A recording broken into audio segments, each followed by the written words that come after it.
Hey friends, welcome back to Miles and Motors, and today we are diving into an exciting installation. Setting up the DDPAI MOLA E3 Dashcam in my car. If you are looking for a reliable dual channel dashcam, then this one should be the best fit for your car.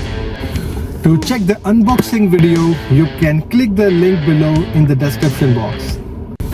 So let's do the installation. Let's go.